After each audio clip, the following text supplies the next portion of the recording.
The following program is a paid presentation for Comanche Code of Honor, brought to you by the Comanche National Museum and Cultural Center.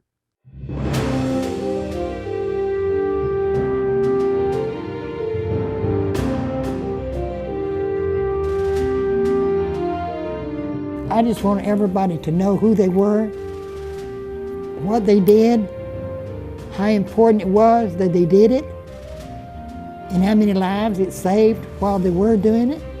Every Comanche man that was there was fighting for his country and for his people. All of us are very, very proud of our code talkers. They just did what they had to do to save America. In 1941, 17 young Comanche men, all born within 50 miles of Lawton, volunteered for the Army. They were born in the United States, yet they weren't U.S. citizens until the Indian Citizenship Act of 1924. They love their country. They are proud, eager, and willing to serve, to fight, and to die if necessary to defend the United States. They grew up speaking Comanche. English was their second language. At Indian boarding schools, they were told they couldn't speak Comanche. They were punished for using their native tongue. But ironically, the Army needed these young men and their language for a special top-secret mission. They would be known forever as code talkers.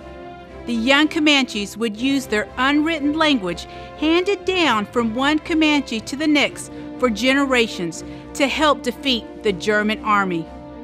During his training, one of the code talkers, Ralph WWII, met a young girl, and the unlikely pair fell in love, and that love would last for decades. And we were in this dance hall, and he was dancing around with this little girl. You know, he kept dancing around. He just, I don't know why he even chose me or whatever, but I guess it's just one of those, you know how you see somebody an instant like that. And he'd just come by, and while he was dancing, he'd go around the dance floor, and he'd come around and wink again like that, you know. And Becky was only 14 when she met Ralph. They danced, dated, and they were devoted to each other. Husband and wife for 42 years until Ralph passed in 1987. Decades would come and go before Becky would find out about the code talkers. Nobody ever told us anything about that. And that's why I'm so surprised, because, you know, when we're all together, like at one time or another, we'd be three or four, well, I call him Taxi. His name's Perry Noyebat. And then Willie Yakashai. And when we're all together like that, they told jokes. Isn't that strange? They told jokes about what happened when they were in the service and things like that, but they never mentioned what they were doing. They never mentioned what they were doing in the service, well, other than being in the Signal Corps. Long before the U.S. would recognize the code talkers, a foreign country decided to honor these Native American heroes. In the 70s, I guess when this first started coming out about the code talkers, he got a letter from France, and they were going to honor the code talkers. And that's the first time I'd ever heard of it, see. The Comanche code talkers were finally honored by the United States with a medal ceremony in Washington, D.C. The Comanche Nation provided family members with a replica to commemorate the event. With the medal in her hands, Becky fondly drifted back in time to the 1940s when she and Ralph, the love of her life, first met. I could see Ralph sitting there like that, just being in his uniform, sitting there like that.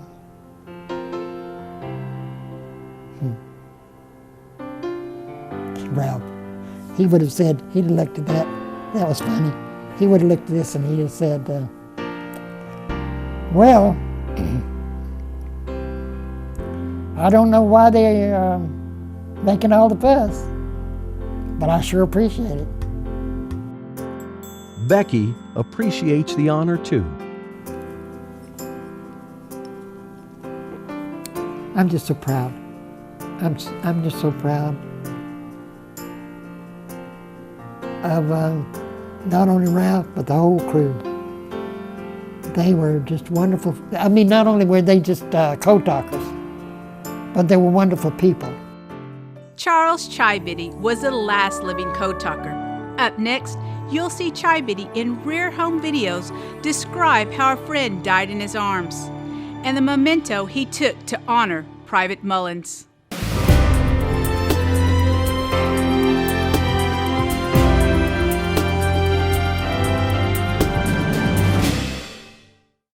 The year is 1944, and the world is at war.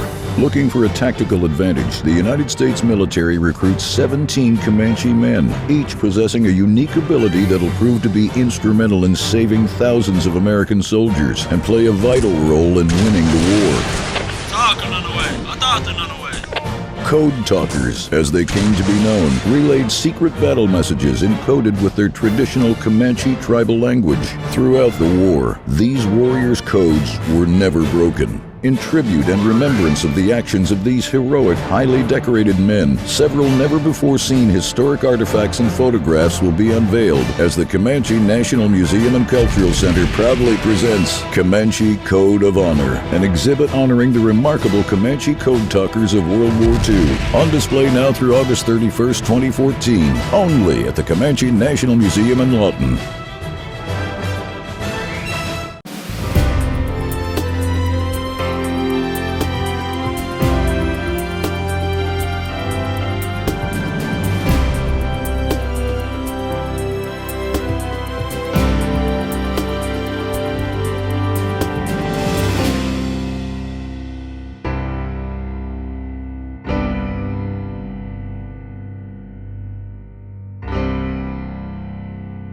Charles Choi Biddy was the last living Comanche code talker.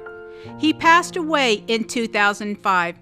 Choi Biddy loved to share the Comanche code talker story and his time at the Fort Sill Indian School. Charles Choi Biddy in a rare home video shot in 1999. Yes, we were forbidden to talk the tribal language, but we was going to boarding schools. Every once in a while, me and my little cousin get together. Larry Sharpity, he was in the Signal Corps with us. We always laugh and we always say, maybe they're trying to make little white boys out of us. But anyway, we had a little fun like that. And I ran back, hollered at him, and he didn't do nothing. I went back, he was still alive, and I picked him up, put him on my shoulder, and I forgot about all that mortar coming in. And then I went on and I went down in the basement, and them other boys come and helped me, took him down. And he took 2 deep breaths. And he was from New Jersey. He had a picture of a wife and little girl. I don't know whether he ever seen that little girl, but I always remember that. And then that big artillery knocked a big part of a building off, and this was hanging up there. And I climbed up there a day later and went up there, and they had a blackboard there, and it showed where the American military was, and I guess they was there, and they left that up there. And I've seen others in French and then, but I didn't think much of it. But this one here, I climbed up there and got it because my friend, that Mullins, Private Mullins, was killed just right here, arm distance from me. Charles Choi Biddy, the last of the code talkers. Joe Martinez heard Choi Biddy, and the history buff knew he had to meet him. The two became friends. Martinez was fascinated and began attending events with a man so many people respected and admired, including World War II veterans. With tears in their eyes, they come up to him, thank you for saving our life that day on the beach, for using your language. And that's when he would tell them too. He said, I was just doing my job. I was just doing something I was trained to do. And he said, I was just trying to live that morning, just like everybody else. Although more than a half-century had passed, Choi Biddy recognized the important role the Comanche language played in the war. He said he knew that with these words, a lot of lives depended on it. Thousands of lives could either be saved or they could, be wiped out. Martinez says near the end of Choi Biddy's life, he missed the boys, his fellow code talkers. It was kind of hard for him to, talk about those guys, and after all this time had passed, he would say that, he missed them. And a lot of people would realize that, Mr. Choi Biddy's telling all those stories, he's going around talking about all this, and they didn't realize, he was an old man, but he would have to remember everything that wasn't, all these people had passed away. Everything he knew wasn't there anymore. He had to be reminded every day about his friends that he lost over time. Although they weren't related, Martinez says Choi Biddy treated him like family and entrusted him with the task of sharing the story of the 17 Comanche code talkers. I promised him that I would do this for him once he was gone. We talked about that. He said, "What are you going to do with these items I'm gifting you?" I told him I'm going to carry the story for him, the best I can do. And that's what Martinez does every chance he gets, sharing the code talker story, fulfilling a promise to a dear friend.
Happy holidays from the Comanche National Museum and Cultural Center.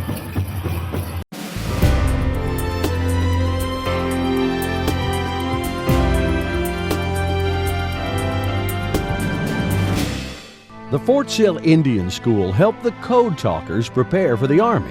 They already knew how to march, how to shine their shoes and make their beds. But not everyone has fond memories. WWII was dropped off here at the age of 5. When I was a little child, I don't think I should have been put here. We were punished here.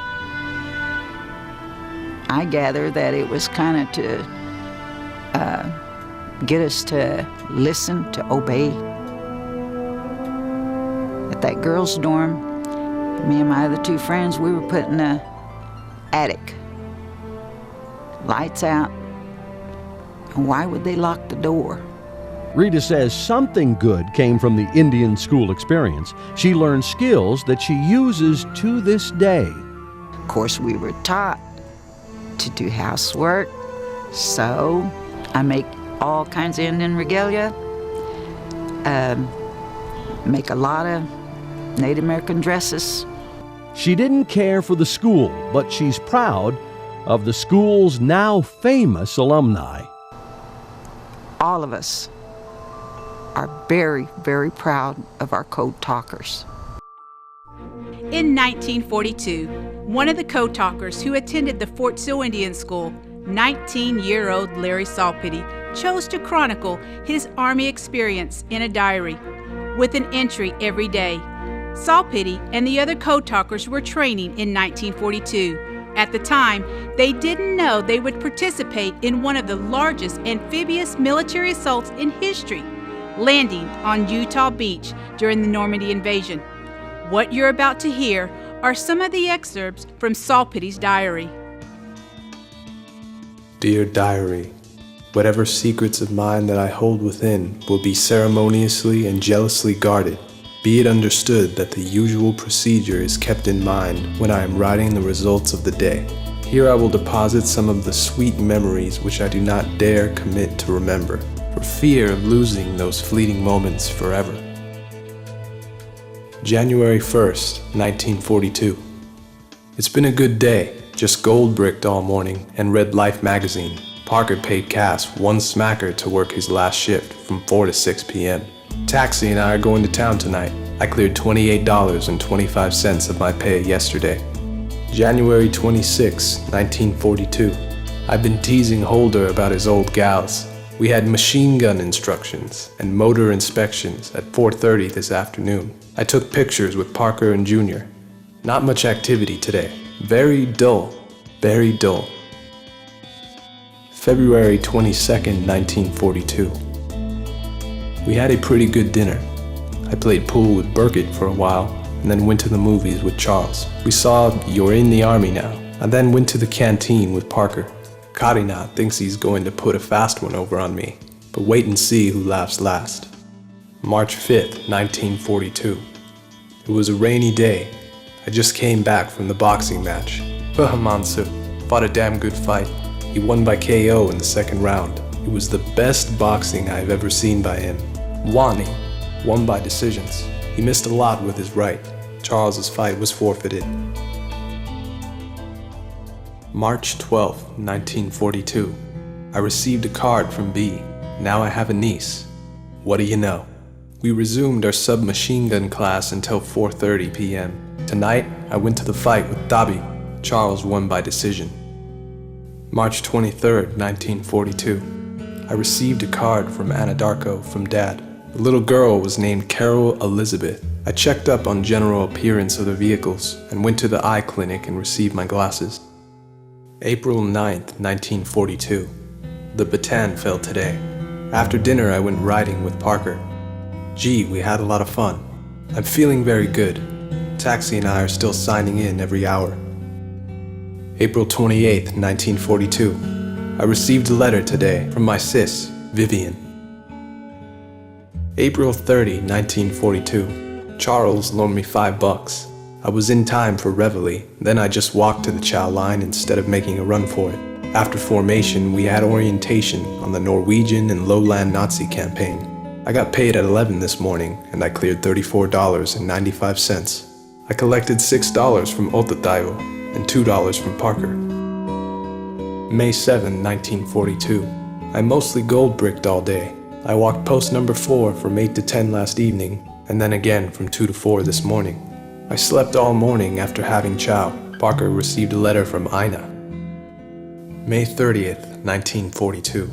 Payday is tomorrow. The machine gun class was up fairly early for chow and formation. The whole class fired for recon. Junior scored 92, Charles 84, Parker 82, Dick 84, Ototaibo 79, and me 86. We came back about 1, then I just loafed around with Ototaibo all afternoon. June 10, 1942. I met a gal named Dottie. I was going to see her again tonight, but the accident kept me from it. Boris and I got cut by an exploded paint container. I received a cut on the chin which required 7 stitches. I'm staying home tonight. I'll see Dottie again. June 19, 1942. I went to town last night and saw Dottie, but things didn't come out as planned, all because of a cute blonde named Joyce. I had a very good time. I met up with Wani, Garana, and Elgin. Rumor has it we're going across the pond this coming fall.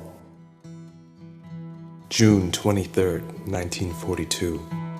I received a letter from Dad last night. He sent a picture of my brother Dan in uniform. He also sent a picture of Floyd's daughter, my niece, Carol Elizabeth. I almost cried when I saw the picture. July 8, 1942. Southwest Pageland. We're on maneuver for 2 months, and today we traveled 186 miles. We came through Augusta, Aiken, Columbia, and Camden, and some other small towns. It rained like hell about 3 p.m. Hank got very wet, but I remained high and dry. Wani and Budro are on guard. I'm going to sleep in my Jeep. It's been a rugged day. August 1, 1942. I went to sleep with linens and the old bunk felt very good. I had breakfast, stood police call, and cleaned my Jeep part of the morning. I cleared $51.68 today. I paid Soldier $4 for Charles. Bob Holder went to town. He didn't have any dough. We couldn't have very much fun. He went to see his girl. August 7, 1942. Parker and I went to the message center to do a little painting. He sang a good song that I'm going to tell Ina about whenever we get home. August 28, 1942. I went to the USO show last night. It was a good show. After Reveille, we went to the theater to see a film on mechanized fire. After dinner, all the boys were called by the commanding officer. Parker, Charles, Yake Etsai, and Tabi Yetse will take 4 weeks of intelligence training. September 17, 1942. I have a new title, Corporal Saul Pitang. I didn't go to town last night. I just wrote names in my album. October 2, 1942. After the 1330 formation, the boys were called out by the commanding officer. We studied our special code all afternoon under Lieutenant Dunaway. Mahikoli is leaving on furlough. October 12, 1942. Home, sweet home. I arrived in Oklahoma City at 0730 and took a bus to Lawton at 0815. I arrived in Lawton at 11:55. I got a haircut, met George, Benna, and Jesse, and then took a yellow to Fort Sill Indian School. I met Rowena and asked for my little sister, Vivian, but she was out in the field. I paid the school personnel a visit, finally caught a ride to Lawton with Bull and Toot. I'm at home now. October 16, 1942. It's another cloudy day at home. My nephews Jimmy and Melvin came over early. After dinner, Melvin went hunting on the hills with me and my brothers, Carney and Floyd. We captured one small rattlesnake. We didn't find any bigger reptiles at the den, as expected. We hunted on top of hills and came home late this evening. A prayer meeting was held at home by Reverend Leon Moata. November 8, 1942. Nothing unusual happened today. There was a line for the buses, but I finally arrived to town and bought postage stamps at Walgreens. I also sent the Kodak to Brother Floyd. I met Booth, Dobby, Holder, Van, and Kadina. I came home and copied code in day room until 0430. November 22, 1942. I went to bed early. Sergeant Shannon brought a rooster home and placed it on Yaquet-Tsai's bed. It raised a merry hell, which woke up the whole barracks. I woke up for dinner at 12:15. I had only a dime left, so I played blackjack with the boys. After winning 55 cents, I went to the show. November 24, 1942. I was hardly gold-bricking. Wani is on furlough. I spent a hell of a cold night in the field. I found my peyote button. Thank goodness. Oh, praise Allah. December 7, 1942. The bombing of Pearl Harbor, Honolulu, Hawaii. 1 year ago. Remember. December 8, 1942. The formal declaration of war on Japan and the Axis countries happened 1 year ago today. December 26, 1942. We went to the parade field for the singing contest. We did lousy while practicing, but we were on the ball out there. What do you know? We won first prize. December 31, 1942. Dear Diary, the past year has brought me few happy moments and has widened my scope on life. May this coming year bring me great success. I'll let my conscience guide me. I know what to expect during actual combat. Old year out, the new year in. Up next, we'll take you back in time to 1944. D-Day, the first time the code developed by the Comanche code talkers was used in battle. And you'll discover which former U.S. President's son received that message.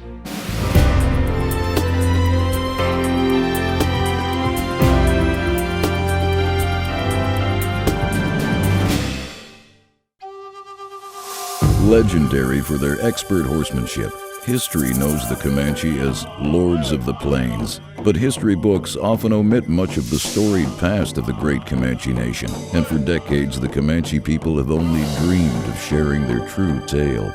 But now, thanks to the use of gaming revenue, there exists a living portrait of a time long gone. The Comanche National Museum and Cultural Center in Lawton, Oklahoma. Committed to preserving Comanche tradition and language, the Comanche National Museum provides workshops, teaching programs, and captivating tours of prestigious artifacts. Come experience the most comprehensive Comanche art collection in the world and explore the Comanche way of life through spectacular interactive multimedia displays. For more information, go to ComancheMuseum.com.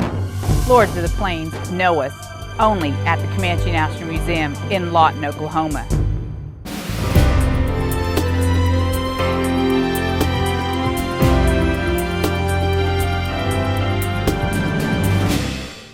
For the first time in the history of Army intelligence, the Comanche code talkers developed their code on their own. Creating the code proved to be a challenge, since some Comanche words had no English counterpart, and there was no such thing as a Comanche alphabet. So how valuable were the Comanche code talkers? Machines developed by the military would take 4 hours to translate codes that could be decoded by the Comanche code talkers in 3 minutes. Saving hours meant saving lives. On June 6, 1944, the very first message in Comanche was sent by Larry Saul. Brigadier General Theodore Roosevelt Jr. received the first Comanche message at Division Command.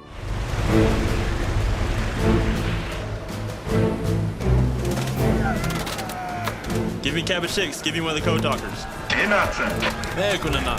Ita Sawana, Ohina, Tawana, Pase, the Tubitsina. Dasa ina sumai.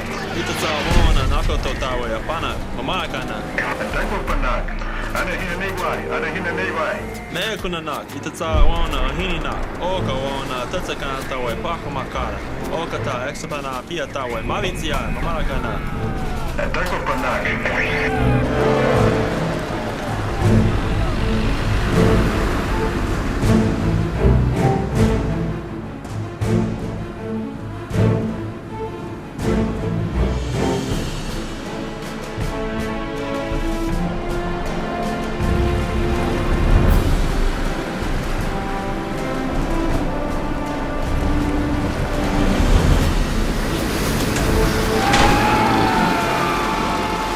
Give me cabbage 6, give me one of the code talkers. Hina.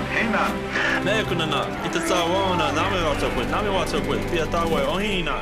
Takopanak. Dasa ina sumai. Oka Wakarena, Manamsawit. Takopanak. Dasa ina sumai. Gena, Mamakana. Takopanak.